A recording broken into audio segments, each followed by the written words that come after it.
Good morning 10th class. कैसे हो बच्चों आप लोग? आई होप कि अच्छे होंगे आप लोग। ठीक है, तो बच्चों आज का जो हमारा टॉपिक है वह है हमारा जंतु हार्मोन। ठीक है, क्या है टॉपिक का नाम आपका? जंतु हार्मोन। ठीक है, इससे पहले हमने क्या पढ़े थे बच्चों? पादप हार्मोन पढ़े थे और आज हम क्या पढ़ रहे हैं? जंतु हार्मोन पढ़े हैं। ठीक है, तो जंतुओं में निकलने वाले हार्मोन को क्या कहेंगे हम? जंतु हार्मोन कहेंगे। ठीक है, अब आप इस चित्र में देख रहे होंगे कि क्या बना है, स्ट्रक्चर बना हुआ है और इसमें विभिन्न प्रकार की आपको ग्रंथियां दिखाई दे रही हैं। ठीक है, जैसे यहाँ पे हाइपोथैलेमस है, प्यूस ग्रंथि है, पीनियल है, थायराइड और पैराथायरॉयड है और भी अन्य हैं। तो ये सारी ग्रंथियों को हम क्या कहते हैं? अंतःस्रावी ग्रंथियाँ कहते हैं। ठीक है, क्या कहते हैं? अंतःस्रावी ग्रंथियाँ। और इन्हीं के द्वारा क्या होता है? हार्मोन का सिक्रेशन होता है। ठीक है, और हार्मोन का सिक्रेशन जब ये करते हैं तो उसको किस में मिला देते हैं? रक्त के माध्यम से लक्ष्य स्थानों तक पहुँचाते हैं। ठीक है, यानी कि जो हमारे हार्मोन होते हैं वो कैसा काम करते हैं? संदेश वाहक के रूप में कार्य करते हैं। किसके रूप में? संदेश वाहक के रूप में कार्य करते हैं। ठीक है, यानी कि जो ग्रंथियों से स्राव निकल रहा है उनको कहाँ तक ले जा रहे हैं? लक्ष्य कोशिकाओं तक ले जा रहे हैं और वहाँ पर क्या कर रहे हैं? संदेश देने का काम कर रहे हैं। तो इनको हम क्या कहेंगे? संदेश वाहक के रूप में करते हैं। ठीक है, कैसे? केमिकल मैसेंजर इनको कह सकते हैं, रासायनिक संदेश वाहक। ठीक है अच्छा, अब और क्या हो रहा है? जो हमारे हार्मोन हैं वो किसके बने रहते हैं? एक तो प्रोटीन के बने रहते हैं। ठीक है, किसके? प्रोटीन और अमीनो अम्ल। ठीक है, और अमीनो अम्ल। ठीक, तो हार्मोन किसके बने रहते हैं? अमीनो अम्ल और प्रोटीन के। ठीक है, और ये जल में क्या होते हैं? विलेयी होते हैं। ठीक है बच्चों, तो एक एक करके हम इसको देखते हैं। पहला जो हमारा हार्मोन है जो हमारे अंतःस्रावी ग्रंथि है वो क्या है आपकी? हाइपोथैलेमस। ठीक है, तो हाइपोथैलेमस क्या करती है कि जितने भी हमारे मोचक हार्मोन हैं, यानी कि मोचक हार्मोन जो कि निकलने के लिए क्या करेगा? हाइपोथैलेमस सारी ग्रंथियों को प्रेरित करेगा। ठीक है, निकलने के लिए कि अगर अग्नाशय से इंसुलिन निकल रहा है या जो भी ग्रंथियों में से जो हार्मोन निकल रहे हैं उनको क्या करेगा? ये निकलने के लिए क्या करेगा बच्चों? प्रेरित करेगा। ठीक है, तो इनको कहते हैं मोचक हार्मोनों का निकलने के लिए क्या करता है आपका? प्रेरित करता है और इन सभी हार्मोनों का ये नियंत्रण भी करता है। ठीक हो गया। नेक्स्ट हम देखते हैं प्यूस ग्रंथि से निकलने वाले हार्मोन को। ठीक है, तो यहाँ पे आप देख रहे होंगे हाइपोथैलेमस और जो प्यूस ग्रंथि होती है हमारे मस्तिष्क में ही पाई जाती है। तो प्यूस ग्रंथि से बहुत सारे हार्मोन निकलते हैं, तो लेकिन जो आपके कोर्स में है वो आपका है वृद्धि हार्मोन। ठीक है, वो क्या है आपका? वृद्धि हार्मोन। ठीक है, तो वृद्धि हार्मोन क्या होता है कि ये पीयूष ग्रंथि से निकलता है और हमारे शारीरिक वृद्धि पर क्या करता है? सारे ही अंगों की वृद्धि पर। ठीक है, चाहे वह हमारी लंबाई हो, हाथ पैरों की लंबाई हो, तो ये सारे अंगों की लंबाई बढ़ाने में, वृद्धि करने में क्या है? महत्वपूर्ण भूमिका निभाता है। ठीक है, और इसके अगर क्या हो जाए? इसकी अधिकता हो जाए। ठीक है, अगर वृद्धि हार्मोन की अधिकता हो जाए तो मनुष्य कैसा हो जाता है? अतिकाय हो जाता है। ठीक है, अतिकाय हो जाता है। अतिकाय का मतलब कि उसका शरीर बहुत ज़्यादा लंबा चौड़ा हो जाएगा, जैसे वो ह्यूमन से क्या लगेगा? अलग ही पहचाना जाएगा। जैसे आपने रेसलिंग में खली को देखा होगा, तो वो क्या है? अतिकायता का उदाहरण है। ठीक हो गया बच्चों। और दूसरा क्या हो रहा है कि अगर वृद्धि हार्मोन की कमी हो गई, ठीक है, एक तो था अधिकता हो गई तो अतिकायता हो गई या भीमाकायता हो गई। दूसरा क्या कह रहे हैं हम? अगर हम कमी हो गई, किसी के शरीर में वृद्धि हार्मोन की कमी रहेगी तो उसमें क्या हो जाता है? बौनापन हो जाता है, यानी कि उसकी हाइट क्या होगी? एक निश्चित आकृति लंबाई के बाद बढ़ना बंद हो जाएगी। तो ये क्या हो जाएगा? बौनापन। किसकी कमी से हो रहा है? वृद्धि हार्मोन की कमी से हो रहा है। और अधिकता से क्या हो रही है? अतिकायता हो रही है। दोनों ही हार्मोन क्या हो रहे हैं? ये जो वृद्धि हार्मोन के ही ये लक्षण है। पहला लक्षण क्या है कि अधिकायता हो रही है, जब ज़्यादा मात्रा में निकल रहा है, कम में निकल रहा है तो बौनापन हो रहा है। ठीक है, तो जो हार्मोन होते हैं वो हमारे शरीर में संतुलित मात्रा में ही निकलते हैं और उसके बाद वो संचित नहीं किए जाते। ठीक है, तो उसी वक्त निकलते हैं और क्रिया करते हैं, उसके बाद क्या हो जाते हैं? ख़त्म हो जाते हैं। ठीक है, नेक्स्ट जो है हमारा वो है पीनियल। ठीक है, पीनियल ग्रंथि यानी कि अंतःस्रावी ग्रंथि। ठीक है, ये क्या करती है बच्चों? हमारे शरीर की, इसको हम कह सकते हैं बायोलॉजिकल क्लॉक होती है ये। ठीक है, बायोलॉजिकल क्लॉक। बायोलॉजिकल क्लॉक का मतलब क्या हो गया कि जैसे क्या है हमारे सोने जागने का समय है, ठीक है, या अन्य चीज़ों का समय है, तो ये क्या करती है, एक रिदम में उसको क्या ले आती है और उसी के अकॉर्डिंग हम क्या करते हैं, काम करते हैं, ठीक है।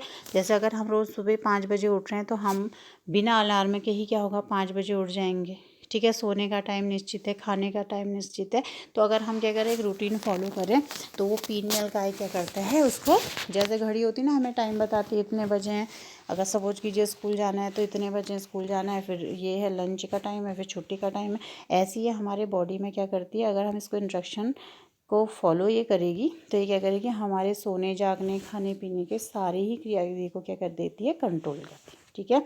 और पीनियल ग्रंथि से जो हार्मोन निकलता है वो मेलानिन हार्मोन है, ठीक है, और उसको हम कह देते हैं एक और उसका नाम है मेलेटोनिन, ठीक है, मेलेटोनिन, मेलेटोनिन, ठीक है। तो ये हार्मोन निकलते हैं, तो ये क्या करते हैं, हमारे शरीर में बायोलॉजिकल क्लॉक की तरह कार्य करते हैं, ठीक है। तो ये क्या हो गया आपका पीनियल ग्रंथि से निकलने वाला हार्मोन। दूसरा ये क्या करता है, हमारे त्वचा के रंग को, ठीक है, हमारे त्वचा के रंग को भी ये क्या करता है, काला डार्क करता है या गोरा करता है, ठीक है। जैसे आपने देखा होगा साउथ अफ्रीका में या हमारे बिहार में क्या होते हैं, जो व्यक्ति होते हैं वो काले होते हैं, क्योंकि वहाँ पे डायरेक्ट क्या पड़ रही है, मुख पे सनलाइट पड़ रही है, तो ये जो पिगमेंटेशन होते हैं वो एक जगह पर आकर क्या हो जाते हैं, इस तरीके से एकत्रित हो जाते हैं, ताकि जो प्रकाश की यूवी लाइट है वो उससे क्या कर सके, हानिकारक प्रभाव ना पड़ सके, ठीक है। तो इस तरीके जहाँ पर ज़्यादा सूर्य का प्रकाश जाता है वहाँ पर मेलेटोनिन क्या हो जाता है, व्यक्ति के जो रंग है उसको काला कर देता है या सांवला कर देता है, और जहाँ पर ठंडे प्रदेश होते हैं वहाँ पर व्यक्ति का जो रंग होता है वो कैसा हो जाता है, गोरा हो जाता है, ठीक है बच्चों। नेक्स्ट जो है हमारा है वो है थायराइड ग्रंथि, ठीक है। तो जो थायराइड ग्रंथि है वो क्या है, जैसे आपने सुना होगा कि टीवी में ऐड आता है कि आयोडीन नमक खाना चाहिए, आता है नहीं आता है, ऐड आता है कि हमको क्या करना चाहिए, आयोडीन नमक खाना चाहिए। तो वो जो आयोडीन होता है वो थायराइड ग्रंथि से क्या करता है, थायरॉक्सिन हार्मोन, ठीक है, इससे जो हार्मोन निकल रहा है उसका नाम है थायरॉक्सिन, थायरॉक्सिन हार्मोन, और ये किससे निकलता है, थायराइड ग्रंथि से निकलता है। और जो आयोडीन नमक खाते हैं हम उसको, ये थायरॉक्सिन हार्मोन को निकलने में क्या करता है, सहायता करता है, ठीक है। और इसका जो कार्य है, थायरॉक्सिन का जो कार्य है वो क्या करता है, जो भी हम चीज़ खाते हैं, चाहे वो कार्बोहाइड्रेट हो, चाहे वो वसा हो, चाहे वो प्रोटीन हो, उसका उपापचय कौन करता है, थायरॉक्सिन हार्मोन करता है, ठीक है, ताकि जो हमारे शरीर की वृद्धि है उसके संतुलन भी क्या रहे, बना रहे, ठीक है। फिर एक आप इसके नीचे देख रहे होगे क्या लिखा हुआ है, अधिवृक्क ग्रंथि, या इसको हम बोलते हैं पैराथायरॉयड ग्रंथि, ठीक है। तो ये क्या हो गया आपका, इसमें से कौन सा हार्मोन निकलता है, पैराथामोन, ठीक है, इसका नाम है आपका पैराथामोन। इसका जो कार्य है वो क्या है कि जो हमारी हड्डियां हैं या मांसपेशियां हैं उनकी क्रियाशीलता को बनाए रखता है। क्या कहा मैंने कि जो हमारी पेशियां मांसपेशियां हैं उनकी क्रियाशीलता को बनाए रखता है, ठीक है, और क्या उसमें हेल्प करता है, ठीक। पैराथार्मोन कहाँ से निकल रहा है, पैराथायरॉयड ग्रंथि से निकल रहा है, ठीक। नेक्स्ट जो है हमारा वो है अग्नाशय, ठीक है बच्चों। अग्नाशय, ये देखिए इधर यहाँ पे क्या है, अग्नाशय। अग्नाशय अंतःस्रावी ग्रंथि भी है और बहिःस्रावी ग्रंथि भी है, तो यहाँ पर हम इसको क्या पढ़ रहे हैं, अंतःस्रावी ग्रंथि के रूप में पढ़ रहे हैं, ठीक है। तो अंतःस्रावी जो ये ग्रंथि अग्नाशय, इससे कौन सा हार्मोन निकलता है, इंसुलिन हार्मोन निकलता है। कौन सा हार्मोन, इंसुलिन हार्मोन, ठीक है। तो इंसुलिन हार्मोन क्या करती है, रक्त में शर्करा की मात्रा को नियंत्रित करती है। क्या, रक्त में शर्करा की मात्रा को क्या करती है, नियंत्रित करती है, ठीक है। जैसा आपने सुना होगा ना, किसी को डायबिटीज़ होगी, मधुमेह हो गया, तो वो यही होता है कि जब इंसुलिन रक्त में शर्करा की मात्रा को कंट्रोल नहीं कर पाता है या हमारे रक्त में शर्करा की मात्रा अधिक हो जाती है, तो उस स्थिति को हम क्या कहते हैं, मधुमेह या डायबिटीज़ कहते हैं। तो इंसुलिन हार्मोन का कार्य क्या हो गया, ये रक्त में उपस्थित शर्करा का क्या करता है, नियंत्रण करता है। कहाँ से निकलता है बच्चों, अग्नाशय से निकलता है, ठीक है। नेक्स्ट जो हमारा हार्मोन है ये है आपका अधिवृक्क ग्रंथि, ठीक है, अधिवृक्क ग्रंथि। तो ये क्या है हमारा, इसको हम बोलते हैं संकट मोचन हार्मोन, ठीक है। क्या बोलते हैं, ये जो नीचे किडनी लगी है इसके ऊपर से ये टोपीनुमा स्ट्रक्चर होता है इस तरीके से, इसको अधिवृक्क ग्रंथि कहते हैं। ठीक है। तो ये क्या हो रहा है, संकट मोचन हार्मोन, यानी कि जैसे हम कभी क्या हो रहा है, कोई दुखद घटना हमने सुन ली, ठीक है, या हम अंधेरे में चले गए तो हमको क्या होता है, घबराहट बेचैनी होती है, हमारा ब्लड प्रेशर लो या हाई हो जाता है, तो उस वक्त ये हार्मोन निकलता है और हमारे शरीर को कंट्रोल करने की क्या करता है, कोशिश करता है, इसलिए इसको क्या कहते हैं, संकटकालीन हार्मोन भी कहते हैं। ठीक है। नेक्स्ट है जो हमारा नेक्स्ट हार्मोन है हमारा अंडाशय। ठीक है, जो ग्रंथि है हमारी वो अंडाशय है और दूसरी क्या है हमारी, वृषण है। ठीक है। तो बच्चों जो मादा होती है उनमें क्या पाया जाता है, अंडाशय पाया जाता है, और जो पुरुष होते हैं उनमें वृषण पाया जाता है। ठीक है। तो अंडाशय में किसका निर्माण होगा, अंडाणु का निर्माण होगा। ठीक है। अब जो हमारी गर्ल्स हैं उसमें क्या होता है, एस्ट्रोजन हार्मोन निकलता है। ठीक है।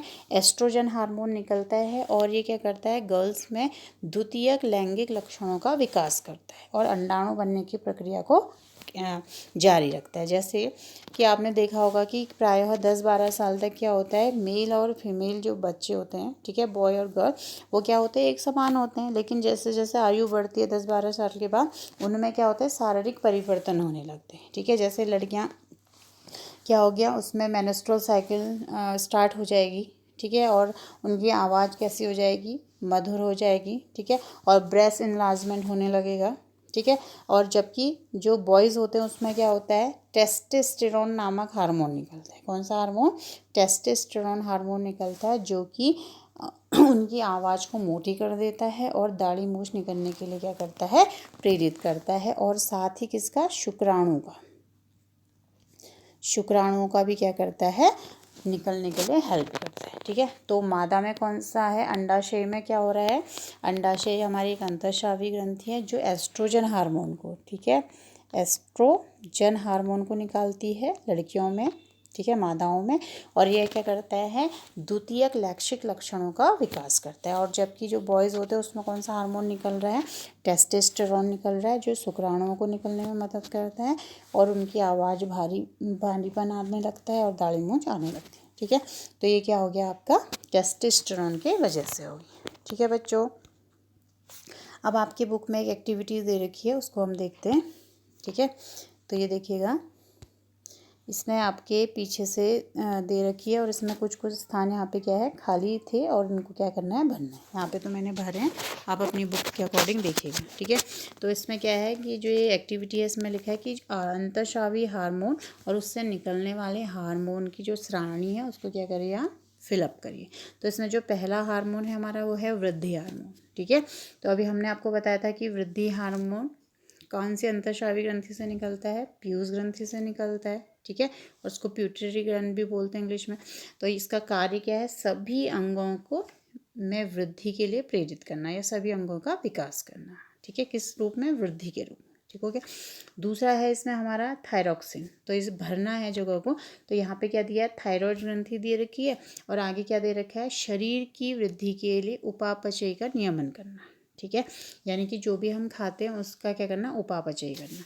तो थायरॉइड ग्रंथि है तो कौन सा हार्मोन निकलेगा, थायरॉक्सिन निकलेगा। ठीक है।